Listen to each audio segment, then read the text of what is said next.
Hi all, this is Maylene Velasquez. I'm a licensed clinical social worker and a registered play therapist. Today I wanted to bring a self-esteem play activity that we can use when working with individual clients, but that we can also gear to working in family sessions. So this is another strategy that we can use when working with older children. It's called My Strengths and I. What we're going to do is that we're going to introduce a list of strengths to the clients that we're working with. If we're doing this via telehealth, we can either have the list and show it to clients on the screen. We can also email them to parents ahead of time, or depending on the age of the child, we can have them come up with a list of strengths, or we can come up with it together. Once we have a list of strengths, we're going to have the client organize it into two different piles. One of them is going to be a pile of strengths that they believe that they have, and one of them is going to be a pile of strengths that they don't believe that they have. Once we've had the client organize the list into two piles, we're then going to ask them to explore what is coming up for them. How was it for them to look at the list? How was it for them to organize it into the two piles? How did they come up with the list of strengths that they felt they had? And how did they come up with the list of strengths that they felt they didn't have? And then we want to process them. We want the client to share with us the list of strengths that they felt they had and the list of strengths that they felt they didn't have. If we're going to be using this via telehealth, we want the client to actually show us the two piles so that then we can assess how to kind of go about it. So if the two piles kind of look even, maybe we want to go a strength that they feel like they have, and then a strength that they feel they don't have. We want to ask questions about it. What's coming up for them? What is it that they feel like they need to do in order to gain that strength? Has there ever been a time that they demonstrated that strength? Depending on where the client is on treatment, how long you have been working for them, if there was a time that you recall in session that the client shared having used a similar strength, then maybe this would be a good time to remind them, like, oh, I remember a couple of months ago when you mentioned that you did this. That kind of reminds me of this strength. What do you think? And so this is a nice way to engage a back and forth conversation about what the client is experiencing and for them to see themselves in a different light.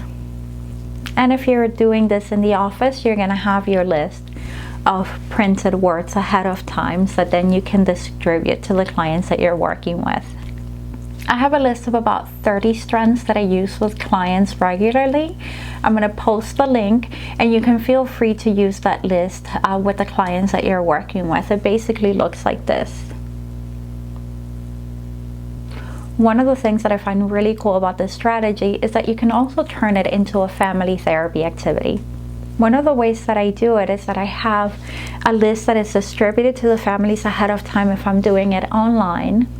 And then I have the families take turns sharing the strengths that they feel their family members have. So perhaps after I have processed this activity with an individual client, I might have their family come in and look at a full pile of all the words, not separated into the two piles.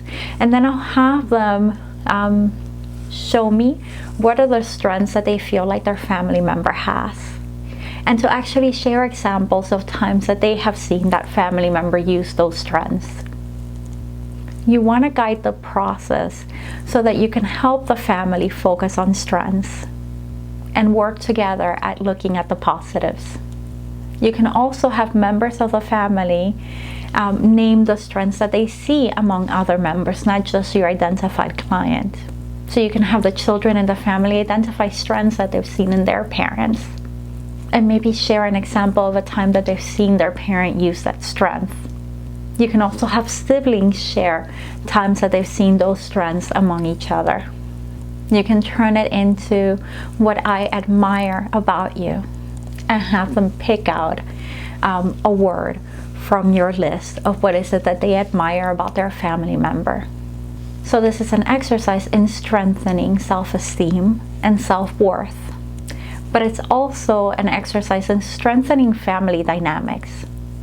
At times when everything is really stressful, it can be really difficult for family members to see the good in each other.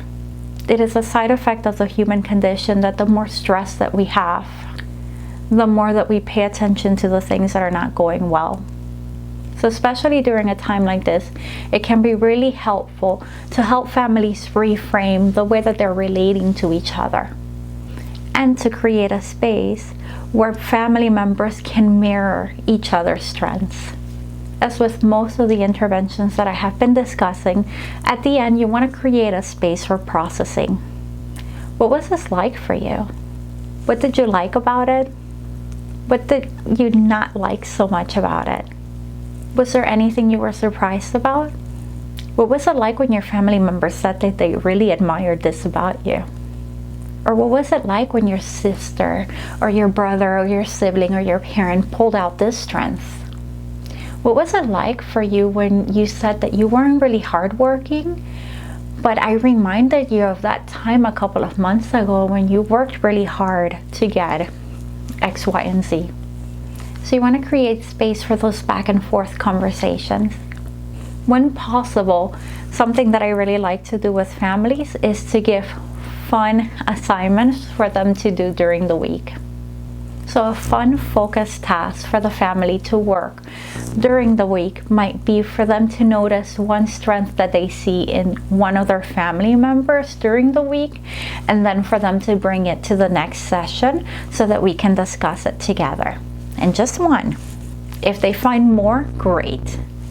But it's also a task in helping the family to work on the things that they're learning in session and helping to bridge it and translate it into everyday life. When working with individual clients, you can have your client think about this list of 30 words, and as they go through the week, pay attention to whether they see any of those strengths coming up for them.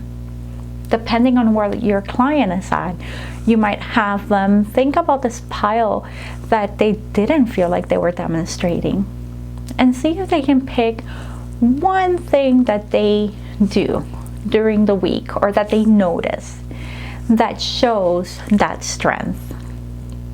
If your client is not ready for that, maybe pick an item from the pile of list of strengths that they felt they had.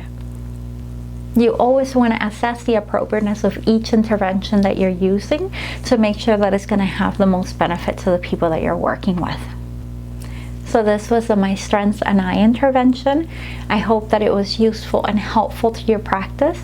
If there's anything else that you would like to see, please let me know. Thank you so much, and I hope you have a good rest of your week. Bye.